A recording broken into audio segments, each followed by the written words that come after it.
Good morning, everybody, or good afternoon, depending on where you're from. This is Kurt Frankenberg coming at you live from sunny Palmer Lake, Colorado, and my good friend Mike Chepka from the East Coast in Delaware. How's it going there, Mike? Things are going well this morning, Kurt. A little bit of interesting market movement the past few days, a little bit better than things have been, of course, but getting closer to March expiration, going another week forward, and just interesting to see what happens next. Alrighty. March expiration is what I like to call payday. Well, cool. Mike, I'm going to go ahead and welcome everybody to the webinar. Today is going to be a different presentation than you've seen before. It's going to contain a lot of elements from previous webinars, but it is new material. And today I'm going to be talking about the recent trade with Cognizant Technology Solutions. And let's see, let's set a couple ground rules. I want you to get the most out of today, so I'm going to ask you to hold your questions till the end, although you probably likely will have questions. It's going to make more sense to handle them at the end because I've anticipated a lot of what you're going to ask. Mike and I have been developing this presentation for a long time, and some of the questions are practically built into it, aren't they, Mike? Yes, that's right. It's based on the thoughts of what's going to happen next. Well, we've already anticipated what's going to happen next, and we address that as we go forward with the different parts of the presentation, of course. So I'm going to ask folks to hold questions till the end, but to participate, please, with us in the polls and the prompts. Okay? All right, good. So, Mike, I'm going to go ahead and make that promise, but it's a different promise today. I'm going to make a bold promise. I'm going to show you a simple technique which takes advantage of a time-tested saying that every great trader uses, but few beginners or even seasoned traders actually employ, and that's this: cut your losers short and let your winners run. Does that sound familiar? Yeah. But what if you could guarantee that you'd always do this? That's what I'm going to be getting at. Okay, so let's let Mike and I learn a little bit about you guys. Okay, folks on the line. What is your involvement with radioactive trading so far?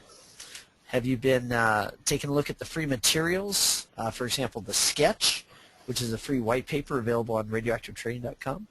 Have you availed yourself of some of the YouTube videos which describe some of the radioactive trading techniques?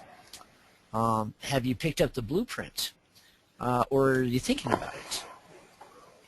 And Mike, we've got a lot of folks using the free materials. That's marvelous. Very few are saying thinking about buying the blueprint. And I think it's because a lot are saying, I already got it. A lot of folks are saying, I've got it already. So that's marvelous. And I think they're probably here today, Mike, to see this unique management move on income method number 5 that I'll be sharing. I'll be sharing income method number 5 in the first place with folks that are new to radioactive trading. And folks that have been doing it. This is something that didn't make it into the blueprint because, guess what, I only recently discovered it just a few months ago.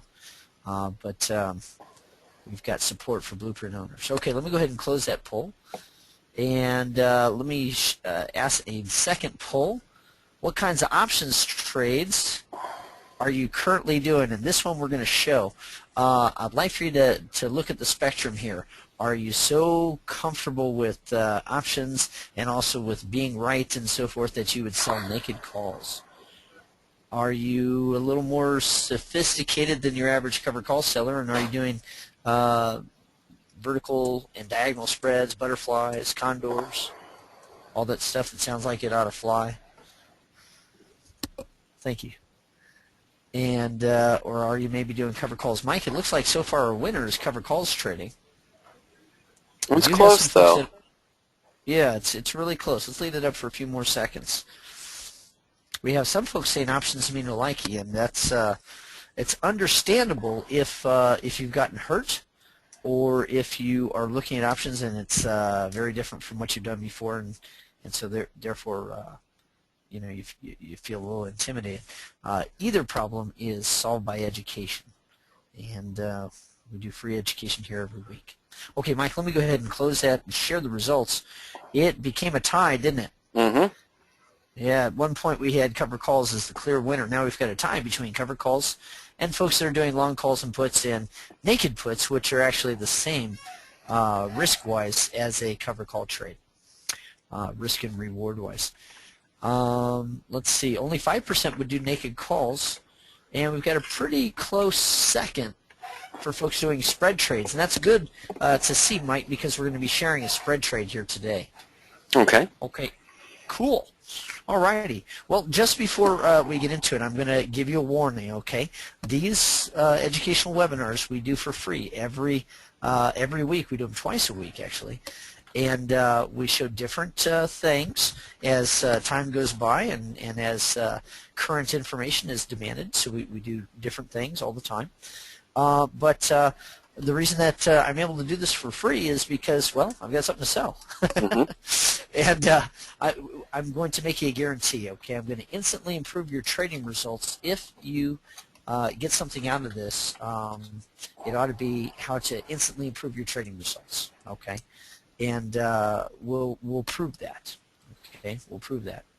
But along with that, I'm going to teach an income method that deals with the two biggest problems with trading covered calls, while potentially bringing in more premium. Now, Mike, you know what those two problems are, right? Well, go ahead. Oh, yeah, I know what they are, but I guess you want to ask the audience, don't you? I want to ask the audience, what frustrations are you having with covered calls? I know that Mike has heard this a lot because, Mike, you're the options trading director, the education's advisor over at Power Options, and you help folks with 23 different strategies, including condors and iron butterflies and all kinds of really exotic types of spreads. But a lot of folks call in with complaints about the covered call method. They're not complaining, because of your service, but they are certainly complaining about that strategy. What they learned in a weekend just didn't quite cover it. And let's have some folks write in, what kinds of frustrations are you seeing? Okay.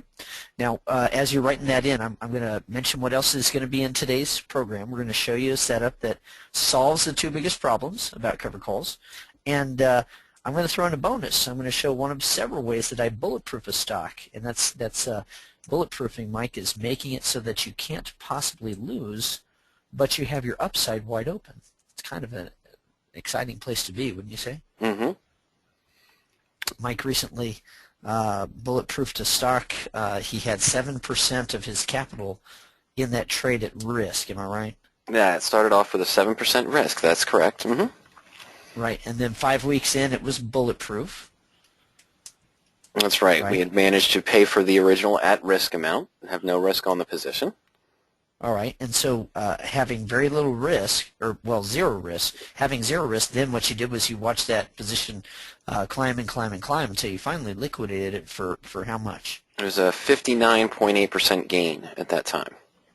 Yeah, that's exciting. It's actually very cool knowing that you can't possibly lose, and yet your stock continues to climb. And so this is what I'm going to be giving away for free today, folks. I'm going to be showing you the bulletproofing setup. I'm going to actually show the bulletproofing technique that, Mike, you were using. And I'm going to also show a trade that I call the money net, which takes a, it takes something that has infinite risk and makes it have no risk at all. Kind of cool. Okay? All right. I learned long ago that you got to show people value first before folks come to depend on you for good information. You ever hear of Google? Kind of one of the biggest companies ever. I do these webinars free twice a week to make my blueprint better known. And I've been told that the value of the free materials is indispensable. But listen, if I do fulfill the promise, would you look to the blueprint first for further instruction on risk management and unique solutions for income methods? Does that sound fair enough, Mike? Does that sound fair enough to everybody? And we initially had 47% of our attendees at one point who had already taken you up on that offer. That's right. Already own the blueprint, so that's marvelous. I don't know if we showed those results. Oh, right. So, okay. Folks, are we coming up with those two biggest problems? What are the two biggest problems with trading covered calls? Well, our audience is Go ahead. Oh yeah, I mean we've got the some of the votes coming in now, or some of the comments coming in, and we've got caps the gains, cuts the losers, or cuts the winners. I'm sorry, I read that wrong. Cuts the winners, potential for loss, still risking a lot of capital. So it looks like on average they're getting the two major problems there that we all see, and Right. over the long term with this type of strategy, the covered calls themselves, you experience your winners get cut short, you cap your gains on the upside. Still can make a reasonable profit, but if the stock moves up 10, 15, or 20%, you're not taking advantage of that without putting more money into the position. Meanwhile, those positions that dropped 10, 15, or 20% are staying in your account and pulling everything down. That's right. You know, Mike, if I was to buy a stock at 50 and sell 52.50 call for $2, you know, if the stock goes to $100, I'm going to feel like a chump. I mean, I'm going to make a profit, right? Yeah, you're going to have a profit. You're going to get assigned at 52.5, and you keep your $2 that you originally sold, but you don't get anything else after that without adding more money into the position. That's right. Here it is in a nutshell. These are the two biggest problems with trading covered calls. And today's presentation isn't going to be strictly for covered call sellers, but I think that's a big part of our audience. I mean, that was 57% of our audience is using covered calls trading. Okay, so here are the two biggest problems with that. We're going to solve them and also provide some alternatives for folks that are doing spread trades. Because, for example, taking a spread trade and making it have zero risk, that's kind of a neat idea too. Well, listen, Mike, for the best premiums on selling covered calls, would you trade something like GE, for example, or, you know, Bank I of don't know, say, America or IBM perhaps, Kraft. These are strategies that are used, and most people might have them in their core accounts. They might have large shares of GE or IBM or Kraft or something along those lines, a dividend-paying stock. But it's a very small premium because the volatility is so low. The market as a whole knows, hey, IBM is not likely to drop 10 or 15% or move up 10 or 15% in the next 25, 30, or 40 days. It's going to be a slow-moving stock, and the premiums reflect that. So the premiums that investors look for, that we go for the gamble, where we're looking at covered calls and we're looking for 5 or maybe 6% potential returns, we're selling inflated premiums on more volatile stocks, or maybe even stocks that have an event coming up such as earnings or an FDA approval, for example. And you're familiar with that. yeah, I'm a little too familiar with that, Mike. Mm-hmm. Oh, thanks for twisting the knife. Yeah, the fact is, Mike knows that that I put everything into a covered calls trade back in the 90s, gambling on a pharmaceutical company. And I was margined, and I ended up losing everything. Okay, well, hopefully your story isn't as sordid as mine, but if you're a covered calls trader, you've probably come across these two problems. Number one, it takes bigger chances on the downside. You've got to trade more volatile stocks if you want the more sexy returns. Mm-hmm. But on the other hand, if your stock goes up, which a volatile stock can also do, if it goes up really big time, then you kind of cap your gains. So I've got this crazy idea, and the idea is let's flip that upside down. Okay. Just before we do that, I'm going to ask folks, listen, are you happy with your trading results? We've got 57% doing long calls and puts, 7% doing covered calls trading, and a goodly amount also doing the spread trades. Okay. So let's ask, are you happy with your trading results? If you meet or beat your expectations from last year, you should be happy. Okay. If you lost money, I guess that's just cause to be unhappy. But if you had gains but not enough, you may have mixed emotions. Okay. So let me go ahead and roll poll number 3, and let's get a little bit of feedback. And then, Mike, we're going to use this feedback to see if what we're sharing would in fact have improved the trading results from last year. Okay. Go ahead and read through these and pick just one. The ends of the spectrum are, man, I'm ready to throw in the towel, I want to quit, okay? Or all the way up to, man, if I could do another year like last year, geez, that would be just terrific. Okay, so, and I think that most folks are going to end up in the middle. Okay, let's give this another, 10 seconds. Okay, so if you haven't participated in the poll yet, looks like we've got more than half our votes in now. If you haven't participated in the poll yet, please put your answers up there. We want as much feedback as possible. And it looks like my prediction is coming out correct so far there, Mike. We've got folks lumped in the middle, not so much on either end. 3, 2, 1. Let me close that poll and share the results with everyone. Wow, Mike, we got 3%. Only 3% had a great year in 2010.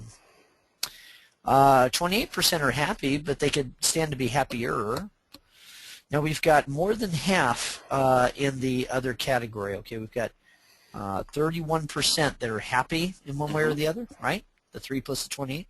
And then we've got 69% that are unhappy. 34% say mixed emotions. The winners got taken down by the losers. 25% say not happy, overall losses. And 9% say, man, I'm ready to throw in the towel. Okay, so Mike, we're going to revisit the same question after we show just a couple of tiny tweaks. Okay, we're going to revisit that same question, but first, let's move on. Can you see my screen? Yes, we're looking at why has the problem not been solved yet, Kurt. Okay, the problem, of course, then is too much risk to the downside and not enough gains to the upside. Okay, so a lot of folks are unhappy with their trading results. Just now we looked at the poll, and you know, it's different every time. But today, Mike, we had 69% coming right out and saying, "Hey, look, I'm not happy." Mm-hmm. Okay, 28% were happy, and 3% were ecstatic. The other 69% said, "You know, I could have had a better year."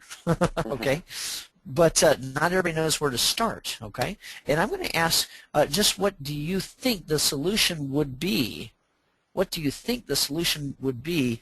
And I'm going to give you 5 different things. Okay, now let me make sure you understand something. I'm not going to do nothing but polls. Not going to do nothing. I guess that's a double negative, which I hear is a no-no. Mm-hmm. but this webinar is not simply about polls, okay? But a lot of the polling is going to get you to think about certain things. One of the things I want you to think about is, what do you think the solution is? You know, if you were not the 3% that had a banner year last year, or you weren't the 28% that said, yeah, I'm happy, but I could be happier. If you were in that 69% category, shoot, Mike, even in the 28% category, the folks that said they could stand to be happier, mm-hmm. What do you think would do it? What would make you happier? Okay? Looks like nobody wants to spend any more time. Mm-hmm. Did you see those results coming in, Mike? Yes. Mm-hmm. We usually have representatives across all 5 of the things here, but let me go ahead and close this poll and share the results. Okay, some folks are still voting. Let's give it 3 seconds, 2 seconds, 1 more second. Okay, bingo. Usually we have all 5 categories represented. Today, nobody wants to spend any more time, and that's cool. You know, what I do is the polar opposite of day trading. I try and stay away from the computer screen when I can. 0%. More time with stock selection. 33%, 1/3 of our audience wants a more reliable system for timing your trades. Okay, listen, I'm going to tell you guys, I don't have your solution. But I don't have what you think is your solution, okay? I think that if I was to explain to you that you don't have to be right more often than you're wrong, if I was to show that to you, maybe your choice would be something else from this list. Does that make sense, Mike? Well, yes, and we've got to look at it in the sense of why would we need a more reliable system to time our trades? And you're talking about it, well, so I can get in at a point when positions are moving in my direction, so I'm having bigger winners and I'm not having as many losers. That's right. It would be probably to limit your losses more or make your wins bigger. Okay. All right. So 33%, 1/3 of our audience wants a more reliable system for timing their trades. I'm going to say that I don't have an answer for you because my timing sucks. Okay. But I still make money. 52% want to limit their losses more. I think more than half of the audience has hit on what really is the problem. okay? And 15% want to make their wins bigger. That's cool because guess what? Today I'm going to be showing something that works like a covered call but can bring in more, twice as much in fact, okay? So let's go ahead and hide that, and we're still having folks join us, aren't we, Mike? That's kind of cool. Yeah. We still have All people right. coming into the room, so just still rolling and still keeping everyone up to pace. Mike, that saying that traders maximum, cut your losers short and let your winners run, does the strategy of selling covered calls or selling naked puts go with that? No, those strategies by themselves are contradictory to that saying, aren't they, Kurt? Right. You essentially cap your possible win, and then you leave your downside pretty vulnerable. Okay. What about vertical spreads or condors? Now, they do cut losers short in the sense that you're never going to lose more than a predetermined amount, right? Yeah, you have a very defined maximum risk when you do a vertical spread, a debit or a credit spread, or a condor. But at the same time, you also have a limited gain. Right. Now, let's say that I'm in a condor trade, okay, and I've got limited risk, and the stock goes to the moon. Do I get to participate in that run of that stock? No, you in one direction or the other, you're not taking advantage of because it was a neutral position. If the stock really takes off in a condor, you're actually going to have a loss on one side of the spread, which is going to be higher, most likely, than the premium you could originally make. Right. So those kinds of spreads, at least on the surface, they don't really let winners run, right? So, Mike, let's revisit covered calls. Leaving yourself open to devastating losses doesn't seem to me to be the way to go. But even more debilitating is the fact of capping your gains. You know, when you have a winner, you want to let that winner run. Mike, in 2002, I did my very first radioactive trade. I bought Amazon at $16.09, and I also bought a $20 put option. Now, during the term of that put option, that made it so that I could sell Amazon for 20 bucks if it fell, okay, no matter how far it fell. During that time, Amazon went to $63.09. Now, I would have felt like a chump if I had sold a 1750 call, wouldn't I? Yeah, you would have had to continue to roll it to take any advantage of the gains, but by that time you're going to be paying more into the position than you're making from the new roll and the adjustment. Oh yeah, that rolling thing, all it does is increase the amount of time you've got to hold the stock, and it can still go down. You know, so and folks doing cover calls, I'm not teaching anything new. You know this, all right? But Mike, I just got this weird idea. You know that hockey stick? I thought it was upside down. I decided to turn it right side up, and that's how I trade now. Is I'll buy a stock, but instead of mixing that stock with a short call, I mix that stock with a long put. And that makes it so that I can't lose more than a certain predetermined amount. But at the same time, my possible gain is unlimited. Okay? So I've got the same expectation. It's a bullish expectation. I'm going to go along with this and say that that's safer, but the reward is unlimited. Is that better than the cover call structure? Yes, it gives us an opportunity, and what you've shown historically is that with a covered call setup, if I entered 10 trades, each with the same amount of capital invested, and let's say each one was offering about a 3% return, if 8 of them moved up and got assigned for that 3% gain, one of them stayed stagnant, but one of them had a 20 or 25% overnight drop due to some kind of event that I couldn't control, where am I left? Well, I'm left with being right 80% of the time, but still losing money in the month. Isn't that something? And to flip that upside down, Mike, you could actually be wrong more often than right. If, for example, you had 5 stocks and 4 of them went down, but you limited your losses to 5% and then one of your stocks doubled, well, overall we win even though we were wrong most of the time. That's right. Something else. Okay, and that's what radioactive trading is all about, is starting with that kind of setup. Okay. All right, so what's possible? Well, first off, Mike, before I show the riskless ratio call spread, I'm going to show that. What I want to do is just ask folks if you are able to limit your risks back to just 6% of what you put in each trade. Okay, not 6% of your total capital, but just 6% of whatever was in the trade.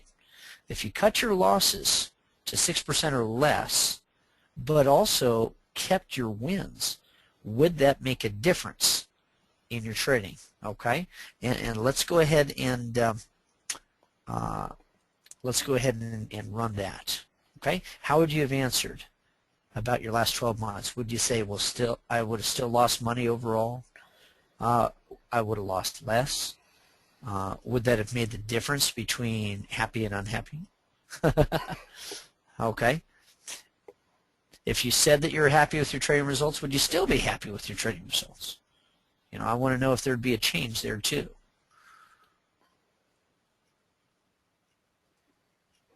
All right, and we're getting some real good feedback here, Mike. I'm going to do something with this poll so I can see it a little bit bigger. Okay, there we go.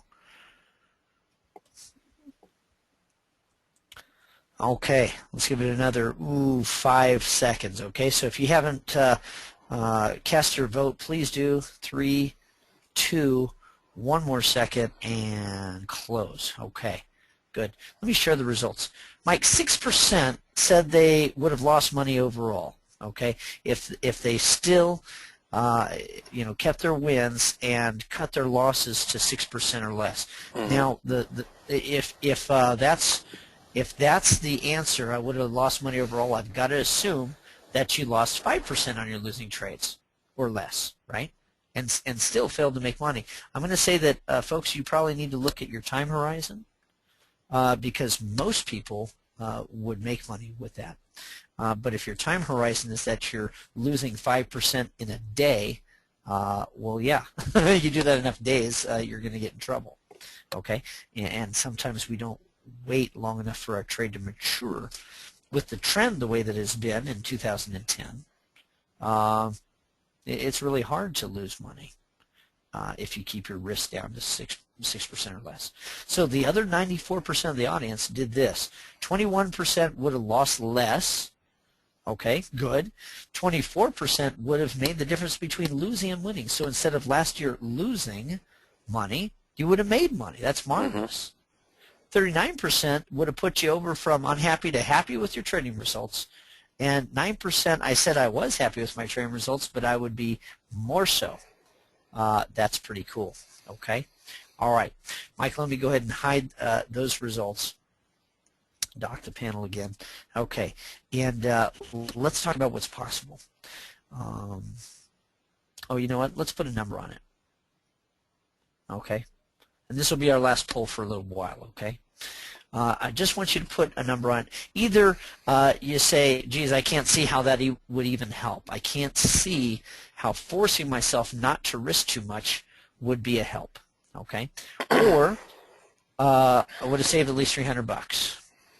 Or I'd be ahead by 1,000 to 5,000. Or I'd be ahead by more than 5,000. Or you know what? I could have actually been in a stock, seen it go down, gotten out of it without too much trouble, and then on its way back up, bought it again. Kept 94% of your marbles, right? Exactly. Yeah, if I start with 100 and end up with 94, but I'm buying at the bottom, well, that's okay. Okay, let's leave that up for just another second or two, and then share the results, okay? All right, and closed, and share.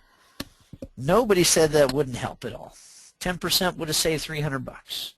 29% be ahead by $1,000 to $5,000. Folks, I'm going to point out something to you. This is what the value of today's meeting has been to you if you practice it.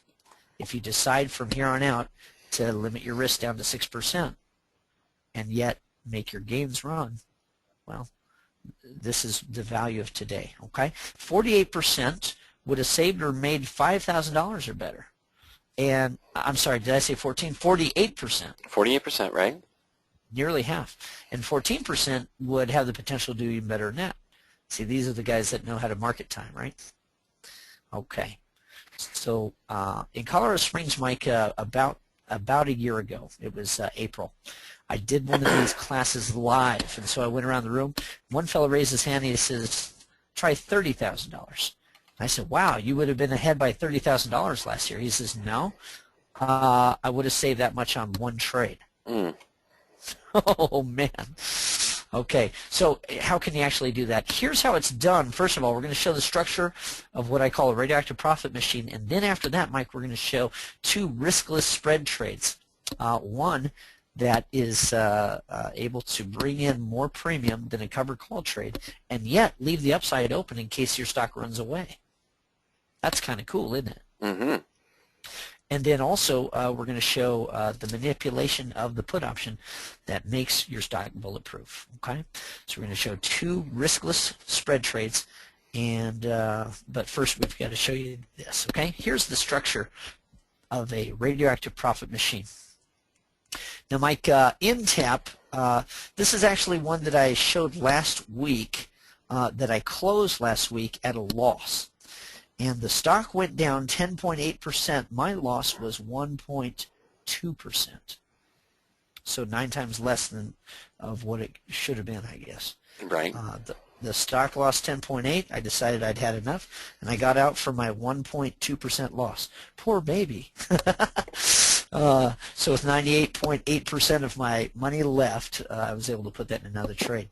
Here's InTap. I picked up shares at $56.50. And a June 2011 $65 put for $11.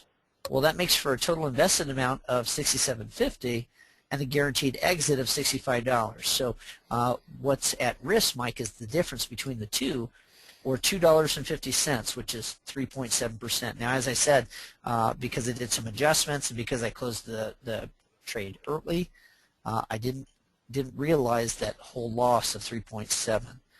I only realized a 1.2% loss. Mm-hmm. Okay. And this is the starting point, right, Kurt? This is how you start any trade, is by purchasing stock and purchasing protection set up based on the specifics in the blueprint. Right. That was a trade that went wrong. It went against me, and I ended up losing 1.2%. But if a trade goes your direction, why then you can do well. You see, the major portion of this is ownership of stock. If the stock moves in the direction that you like, well, you're going to still make money. If it moves against you, you are spared from the debilitating losses. And you know, I think I asked the example of 6%, but what if it was 1.2%? Mm-hmm. I mean, what if you lost 1.2% on your losing trades last year, and yet you allowed your winners to run? Would that make a difference? Probably. Okay. The red zone, of course, is where losses could go without the put. This break-even line here, Mike, in other webinars, we have shown that this maximum loss, we never have to realize the full maximum loss. But even so, if we set it up to be 6%, that's pretty good. Now, this break-even amount, the stock does not have to approach that before we're bulletproof, does it? No, that break-even line that you're looking at, that's really only the break-even. If we held the position all the way out to expiration, and you're going several months out in time with your insurance, and if you made no adjustments, what we typically see is we have a curved line on top of this that shows us what would the profit and loss of our position be, let's say at the halfway point, or in a couple weeks, or in maybe a month.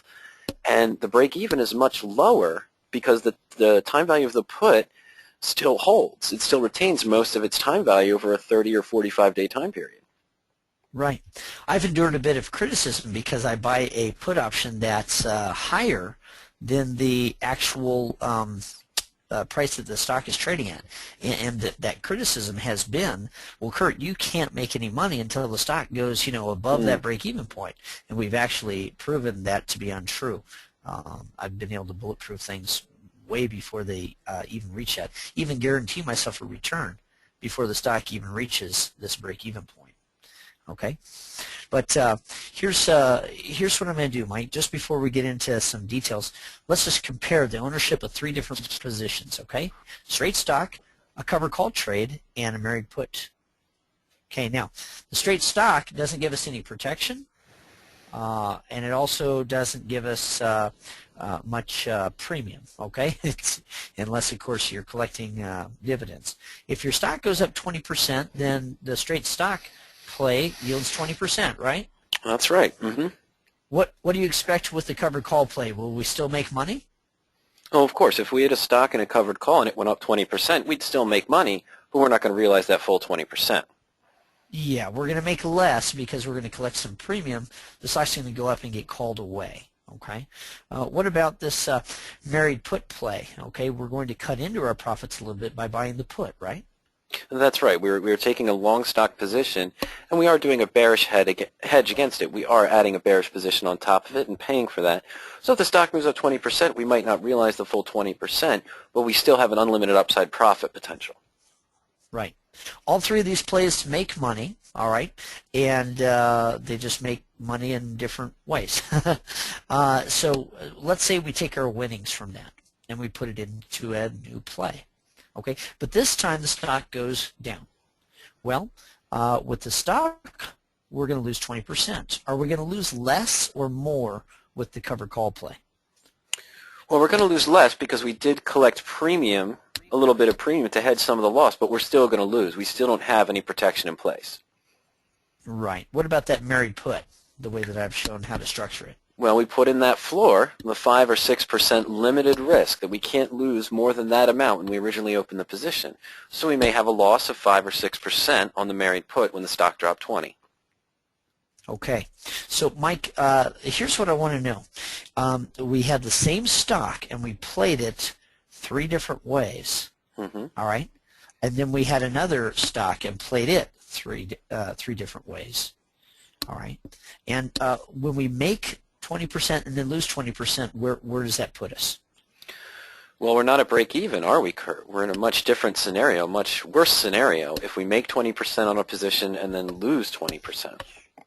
Yeah, most folks would look at, making 20 and then losing 20 and say that, well, that's a wash, but it's not, okay? It's a net loss, and here's why. 20% win. Say you had $100 and you won 20%, okay? Then you'd have $120. Now, taking that $120, a 20% loss, 20% of 120 is $24, right? Mm-hmm. So you end up behind. And that's the way math really works, okay? All right, how about this, the cover call play? If we limit our upside and still have losses, well, it's going to be kind of backwards. If we make the 5% and then lose the 15, we're going to end up behind the 8 ball, okay? What about the married put play? We made less when it went up, but we lost a whole lot less when she went down, Mm-hmm. okay? So we make 15% on the way up, get into a new stock, we lose 5% on it. Okay, Mike, we're going to still be ahead. Now this was the same stock in the same market, but different end results for the 3 strategies. Mm-hmm. Pretty cool? Okay, I'm going to say that cutting your losers short is the ingredient that most people miss. And that 94%, we had 6% say, well, I'd still be unhappy. And 94% of our audience in one way or another said, I'd be better off if I'd have done what you said. Isn't that right? Yeah, if we just focused on limiting the risk first rather than the returns, we would have been happier over the last 12 months. Right. Okay. Now, Mike, without any more buildup, I think we need to go into income method number 5, okay, and show how that's set up, okay? Does it fit now to say cut your losers short and let your winners run? Does that fit within the framework? Well, we're forced into the framework. Using an RPM, Yeah. we're forced into, whether we want to or not, which of course we all do, but we're forced into trading along the lines of that statement. Our losers are cut short. We're guaranteed a limited risk, and we have the opportunity to let our winners run. Right. Mike, I'm going to call up the results of today's polls. Okay, these are different every time. But 6% say that they would have still lost, and 94% would have done better by setting up their trades that way. Okay, Mm-hmm. and when I asked how much, well, I care to put a dollar amount on it. Nobody said, well, I can't see how that would even help. Geez, about half would have saved or made $5,000 or more. Now, the question isn't how well did you do last year. The question should be, how are you going to do this year? and every year after that. Okay, and I don't want to check for $5,000, all right, although half of you would have done $5,000 or better. and you can do this from here on out. Okay, but here's the deal. What else is different now? Mike, we've made it so that we've set up a platform from which to make other trades. And these adjustments I call income methods because they're almost always done at a credit. Okay, sometimes they can be done to guarantee a higher payout, and so it's not really an income method. It doesn't really generate a credit, but it does bring in more money. Okay, okay, January 7th, that's a misnomer, okay, right here where it says January 7th, that's not when I put this together. I put this together, I think, in November, okay, but the other numbers are accurate. Here we are with CTS shares, CTSH, at 63.08, and an April 2011 67.50 put option, okay? That makes my total investment 71.78 per share, and the guaranteed exit of 67.50 per share. Okay, so the total amount at risk is $4.28 a share, or about 6% of the overall investment. Okay, now let's just call that 6%. Yeah, we'll call it 6%. Okay, now this is scalable. All right, I did it instead of doing it with 100, I did it with 200, but it would still be 6%, right? Yes. 6% of whatever I put in. Okay. Now, dollar amount for me, because it's 200 shares, is 856. Here's a graph.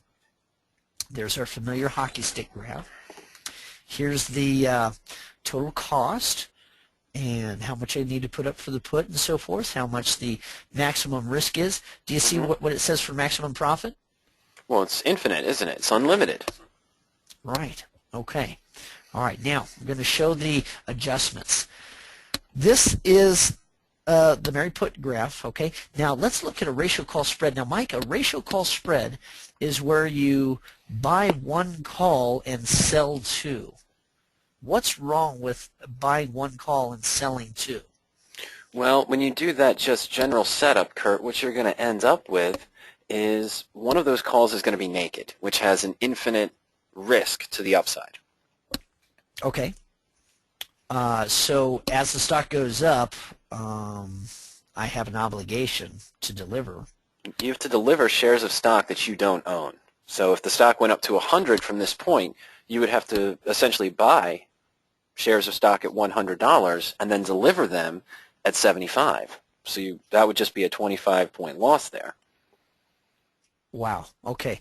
So not good. By opening the ratio call spread, I would take in a credit, okay? And if the stock behaved a certain way, I would make even more. But then if it continued behaving that way, going up, I could get into trouble. In fact, it's an infinite risk. Let's take a look at this. For a 4.7% return, I am trading that out for an infinite upside risk. Not cool. Not cool at all. Okay, well, let's see about how that works, okay? The radioactive profit machine has, it says 956, it should say 856. It has 856 at risk, and the ratio call spread has infinite risk. What happens when we combine the two? What would happen to the overall risk picture? Let's take a look. Oh, Mike, that doesn't look so bad, does it? If the stock goes down, I could lose, kind of a little. And if the stock goes up, well, at a certain point, there's like an accelerated gain. And then after that, it levels off and goes flat again, kind of like straight stock. Is that pretty cool? You still have a large upside potential, and you've lowered the risk on the downside as well. Right. Now, this is because what I've done is to sell two contracts. And Mike, this was actually February contracts, okay, with the same prices that I've put here. They were February contracts. I just had to use March because I did this screen capture today, and Power Option software doesn't let me go backwards in time. Only March is what's available right now. So anyway, Mike, I had bought one contract of the February 7250s at $39. I'm sorry, $3.90. And then to finance that purchase, sold two contracts of the February 75s at $245 a piece. So that's $490 I bring in, and then I spend $390 of it. Well, what's that done to my risk? It's taken it down from, it was $856, it takes it down to $756. Is that cool? All right, so we've generated some income to lower the risk. Now it's down from 6% to about 5.3% on the downside. Right, so I've collected 0.7%, and I've introduced no risk. Here's why it introduces no risk. Mike, if in a ratio call spread, if the stock goes up, you're in deep, right? You're in trouble. Yeah, one of those calls is naked, so we have infinite risk on one portion of that ratio spread. Yeah, but the thing is, I'm doing this in the context of owning the stock. So if the stock goes up, well, good. The stock goes up and I happen to own it, okay? And I actually end up with more long than I have short. You see, let's go back one frame here. We have 200 shares of stock and also one contract. That's a long contract, isn't it? Okay. Yes, we own that, right? Gives us the right to buy stock at $72.50. Yeah, and I've only got 2 shorts against it. I've got 2 short contracts against it. That's why the unlimited upside, okay? So it introduces no risk, but it takes a credit. It sure does take a credit. All right, now, this can be done repetitively to take out all risk. If I buy that put far out in time, as I do, and I sell ratio call spreads a little bit at a time, you know, near ratio call spreads, we can do this over and over. Okay, but what about management? What about management? Last expiration Friday, this ratio call spread needed a little management because guess what, Mike? The stock went to 76.48. Now, if I wanted to hang on to the stock, I had to do something, right? Because I've got 2 short calls. That's right. So you're going to lose some of those shares in that case due to the obligation of your short options. Okay, well here's what I did, Mike. I'm going to go ahead and explain this. I bought 100 shares before the close. Okay, now the stock at that time, CTSH, was at 76.48. I'm not sure where it ended, but I did this in the middle of the day, pretty confident that it was going to close above 75. Okay, and so I purchased shares at 76.48. All right, that cost me $76.48, right? Yes. Okay, but let's not forget I had received $1 credit for doing the ratio call spread, right? That's right. Okay, so that becomes a net there, a cost basis of $75.48. Now, here's what else happens, Mike. Because I have a long call at the 72.50 strike, in the middle of the night, my broker looks and says, oh, Frankenberg can buy another 100 shares of stock at 72.50. And so he does on my behalf. And so now that's a total of $147.98, okay, or actually since it's 200 shares, okay, $14,798 out of pocket for my little management technique here, okay? Now, what's going to happen in the middle of the night besides my buying shares at 72.50? You have to deliver shares at 75. Right, because I've got 2 short calls. I'm guaranteed that, since that, the stock was above 75, it's called automatic exercise. I have to sell these, and it happens without my involvement. It just happens, in the middle of the night as the accounts are being settled.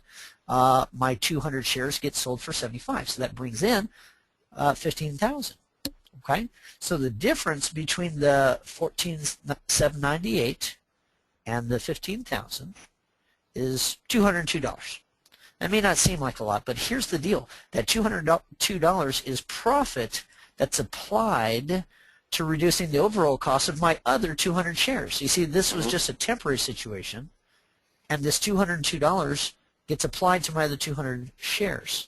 So now I've gone from this situation, okay, and this situation where I had just the married put, okay, watch what happens. The married put has less risk all of a sudden, okay, before, after. And during Mm-hmm. during the time that I've got the ratio call spread in place, I've got this little accelerated growth curve. What happened, Mike, was I ended up, it's kind of like I got paid to hold on to the stock. If I was selling covered calls, that would have given me a limit to my upside, wouldn't it? That's If I right. was just yeah, but I was selling covered calls and financing the purchase of a long call, and that made money. Okay, so here's the deal, Mike. The next thing that happens is bulletproofing. I used income method number 4 also on CTSH, and I'm leaving some things out because there's actually more trades than this Mm-hmm. on the CTSH position, and there's more to come. But what I wanted to do was show something about the put. The biggest objection I get from folks when I'm showing them this method of keeping the risk under control, they say, well, that put is too expensive. Okay? And the second biggest objection is that folks will tell me, well, if the stock goes up, I'll lose on the put. Oh, really? Mike, the intrinsic part of the put's value, when the stock goes up, that comes down, right? Yeah, we're going to lose money. We're going to have to, the put's going to lose intrinsic value as the stock moves up in price. Yeah, and that's dollar for dollar, right? Mm-hmm. That's right. Right. Okay. But the thing is, every other put that's out there also loses intrinsic value dollar for dollar. And what you can do with this is just a little manipulation on the insurance policy. What if you could use the put to bring in more if the stock behaves a certain way? You know, if the stock goes down, if it behaves the other way, we're glad we had the put. Mm-hmm. Okay? But if the stock goes up, watch this, okay? What I did was sell to close my April 67.50 put for $1.65. Remember, I paid $8.70 for it, all right? But it's down. Right. You know what else is down? The April $75 put. That's down too. Mm-hmm. And so I'm using 100% time value to help me finance the purchase of this put. Now, Mike, I spent $2.65 to do this. But by spending $2.65, what have I also done? You've guaranteed yourself the higher payout. You've guaranteed yourself an exit at $75 per share. Right. I've raised my minimum payout by $7.50. Mike, if I asked you if I could give you $2.65 and you would give me $7.50 back immediately, would that sound like a good trade to you? Yeah, I'd have to analyze that a little bit, right? If I let you wait till April, would it still be a good trade for you? Yeah, that's right. Mm-hmm. It'd be a good trade for me, wouldn't it? Okay. All right. So here's the deal. I was able to take it from here, having some risk still, to swapping one put for the other. Okay. Here I am buying the put. Here I am swapping that put for another. Okay. And now there's something really strange about this married put position. What's strange about it? Well, it still has an infinite risk, doesn't it? And it still has a floor at the bottom, but the floor is now a guaranteed return. There's no way to lose on this position. Right. Now, you said infinite risk, but I think what you meant was... I sincerely apologize. Infinite gain. Yeah. It's got an infinite, it's got an unlimited upside potential, but there's no possibility of a loss. That's what we call bulletproof, Mm-hmm. right? So first I used income method number 5, or the ratio call spread, which by itself has infinite risk, but nested within a within a married put trade, it ends up being zero risk. Okay, the stock could go either way, and I'm going to gain with the ratio call spread. Pretty cool. Okay, so that reduces the gap by taking away from the cost basis. Okay, and then we use income method number 4 to make her bulletproof. Okay, so now the floor is above the original break even. It can't possibly lose money. Glenn texts in, makes sense. Yeah, it does, doesn't it? It's kind of cool.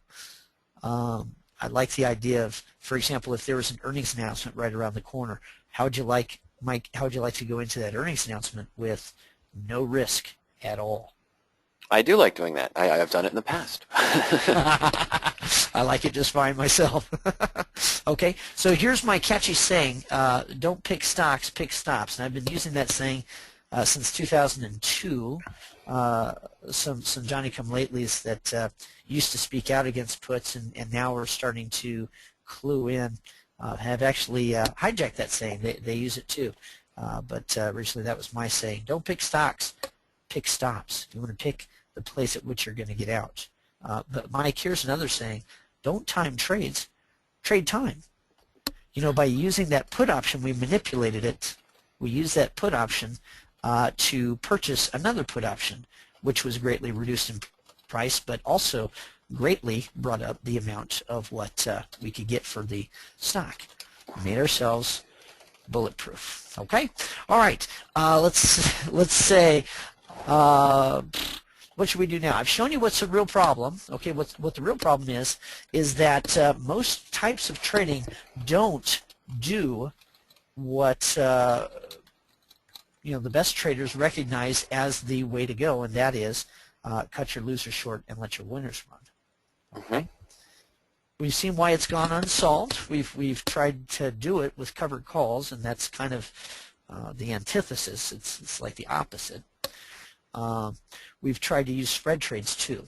Now you've got a valuable solution and a viable solution. The polls revealed that 94% of you would be happier with your trading from last year if you had done it this way. 6% said, well, no, I'd still lose money. Okay, but 94% said, geez, I'd have done better. Okay, you can plainly see the difference. You start with very little risk. You can bulletproof, and you can still take income afterwards while leaving the upside open. Mike, can I do another income method number 5 money net trade on CTSH today? Of course you could, if it matched your SIGA model, your expectations, and your personal goals. Right. I can take this bulletproof stock and I can lock in an even higher gain by doing the ratio call spread again. And if the stock goes up, well, you know what? That's good. We don't mind selling calls against the stock if selling those calls doesn't limit the upside. And that's exactly what income method number 5 does. Okay. All right. So I'm going to go ahead and switch from education mode into promotional mode. And I'm going to take a few questions because remember we mentioned at the beginning, please hold your questions till the end. Now I'm ready, you know, for a few questions. But I'm going to go ahead and switch into promotional mode for about 2 minutes here. Mike, the offer is composed of 3 things: what you get, what it'll cost, and what you, the consumer, risk. Okay. Here's what you get if you order the blueprints, and many of you already have the blueprints, so bear with me through this while I do this, you know, brief announcement from our sponsor. Okay, 250 pages of instruction on how to start with limited risk and have high potential returns trading. All 10 income method adjustments. We showed 2 of them today, income method 4 and 5. Okay, and then 3 bonuses. You get the quick action guide, a $50 value, which will show you how to very quickly transition from whatever kind of trading you're doing now into radioactive trading, or at least transitioning a portion of your portfolio into radioactive trading. You get the Foundations of Radioactive Trading CD, which shares some things that aren't in the blueprint simply because we got questions and demand, and we said, you know what, we need to put this in. But rather than going back and revising chapters of the blueprint and making it 350 pages, we made a CD out of it. Okay, some questions that are in there is, you know, what are the foundational principles? What about risk versus reward? What about if I want to manage a large portfolio with multiple positions? How would I do that? Okay, and then finally, a free month of Power Options. Power Options is the company that Mike works for that I would not trade radioactively without. They well, that's not entirely true. I wouldn't trade radioactively without them ever again. How's that? Because I did for you know 6 years. I traded without the use of the Power Options tools, and now after you know seeing how quickly all the heavy lifting, the number crunching gets done for me, you know, I wouldn't trade without Power Options Anyway, here's the deal: you get a free month of power options. That's what you get. Here's what it'll cost. It's $3.39. Somebody sent in a question: do you have a London user base? Yes, we have piles of folks in the UK that own blueprints already. Well, that was an ongoing discussion, actually. But yeah. Is that right?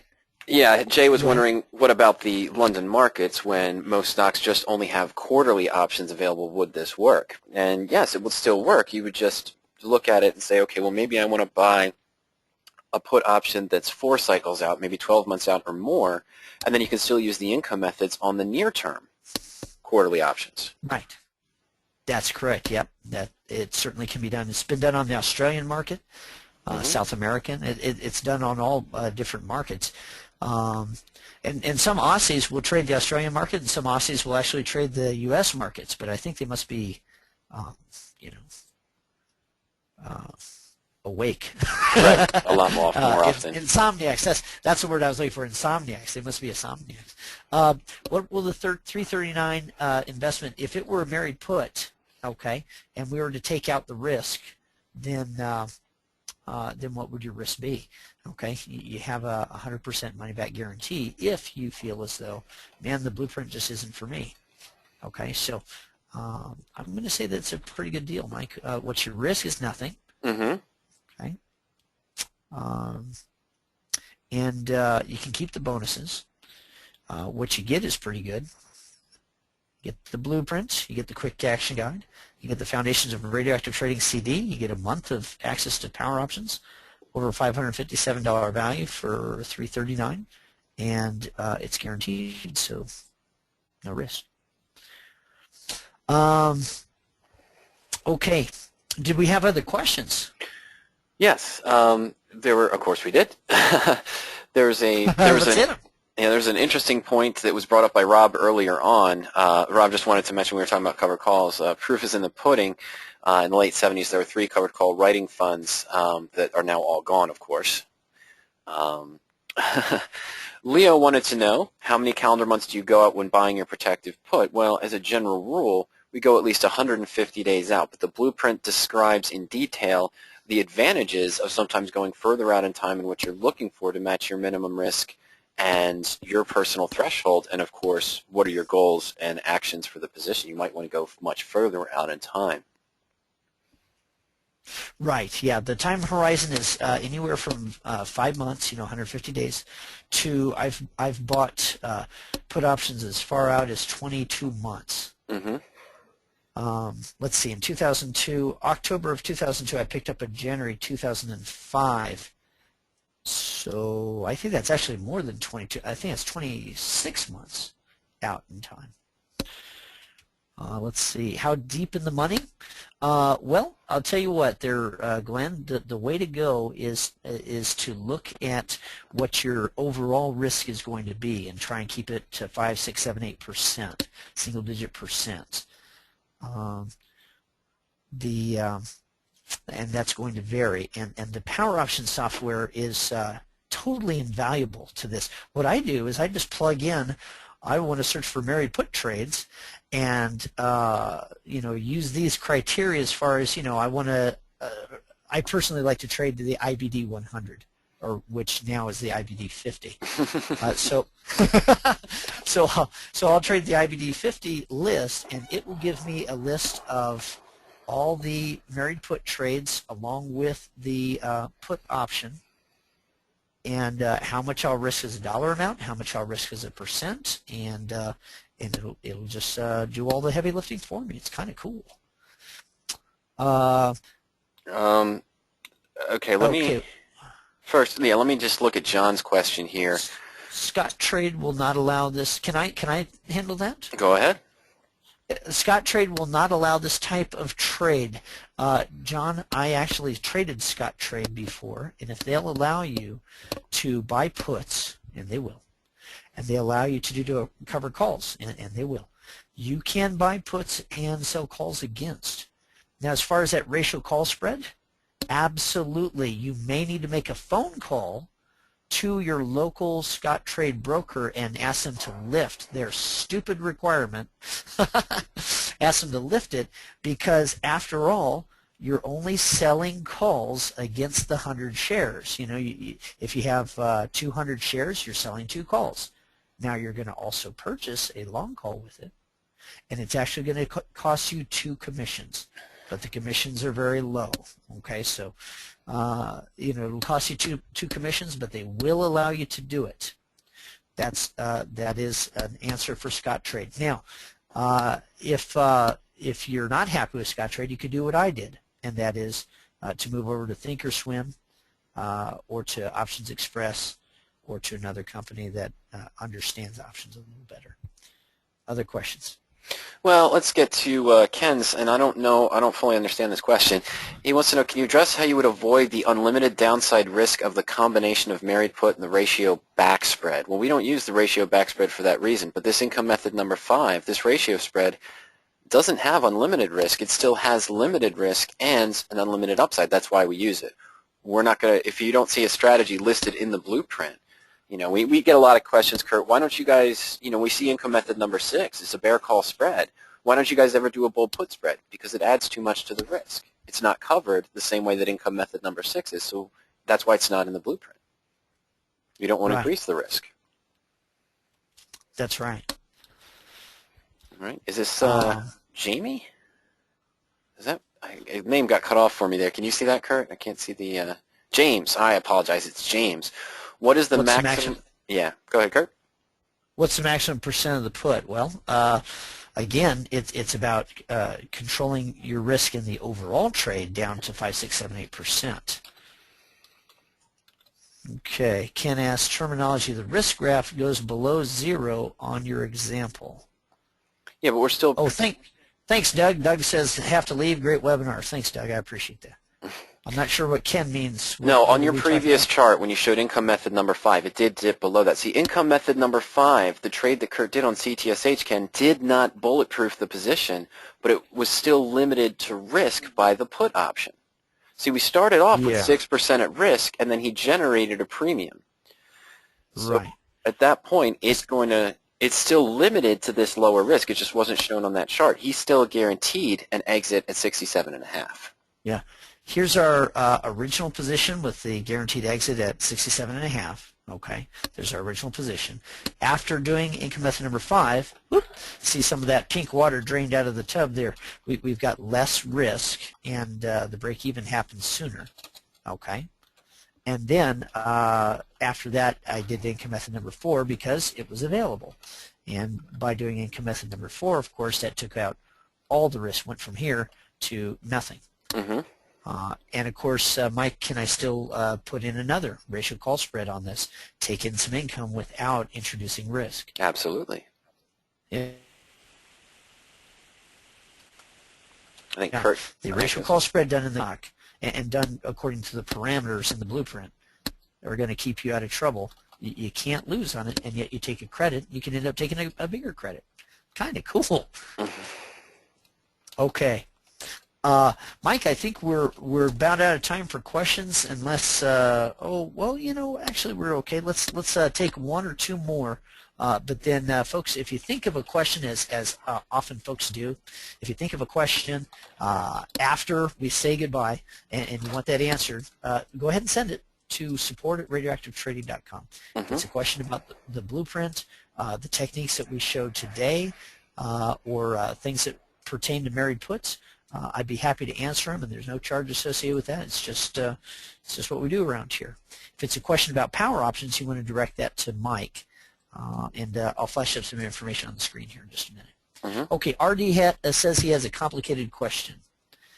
Let me expand my screen a little bit here. Is it possible to use radioactive trading to play the short side? Yes, Richard, that's in the blueprint, and it's not how you would expect. It's not how you would expect by, for example, shorting the stock and buying a long call. It's a little different. So, yeah, it is possible. You're welcome. Len asks, how far out is the LC? I got to know what an LC is before I can answer that, Len. I guess maybe he was looking at the profit and loss chart and thought that was a long call, and which is an important point because what we're doing with the married put position, the RPM, is not the same as a long call. And if you go to the blog at radioactivetrading.com, you can search for articles on married put versus long call, and you'll see Kurt's description of why they're not the same thing. But with the protective put we purchase on the shares of stock, as we mentioned before, our minimum is usually 150 days out, but in the blueprint it discusses why it might be better based on your SIGA model for the position or the income methods and what your plan of action is for the position. You might want to go much further out in time. You might want to go 12 months, 22 months. We just had that discussion. I just don't know if Len missed it there. Right. Leo asks, how often do you end up writing the married put combination at expiration? Never. Never. Why would I ever want to do that? There's one certain thing in the market, and that one certain thing in the options trading market is that time value will go to zero at expiration. Mm-hmm. So why on earth would I want to write? I mean, if the stock is heading hopelessly down, okay, I'm going to want to simply sell the put and the stock separately for a better return than exercising the put. If the stock is going up, same thing. I'm going to either want to roll that put, which is described in the blueprint how to do that. I might want to roll it further out in time using the time value that's in the nearer put to help my purchase, okay, rather than seeing the time value portion of it dwindle to nothingness. Mm-hmm. Okay, so short answer, Leo, never. How often do you end up writing the married put combination to expiration? Never. I don't. I maybe have once or twice when I was less experienced, but that's not something I do anymore. Other questions? I think we got them all. We're done, and you know what's going to happen is everybody's going to think of something else after we hang up. But all good things must come to an end, folks. Thanks for coming, and thanks for learning more about radioactive trading. You're welcome, Richard. Appreciate you. And Mike, I'm looking forward to seeing you again on Thursday. And according to some of the questions that we got today and some that we may get afterwards, Mm-hmm. I may add some things into the presentation, maybe take some things out too, and just tweak it, make it a little better. All right. Sounds good to me. All righty. Thanks for your help today, Mike. You're the best. All right, guys. Take care.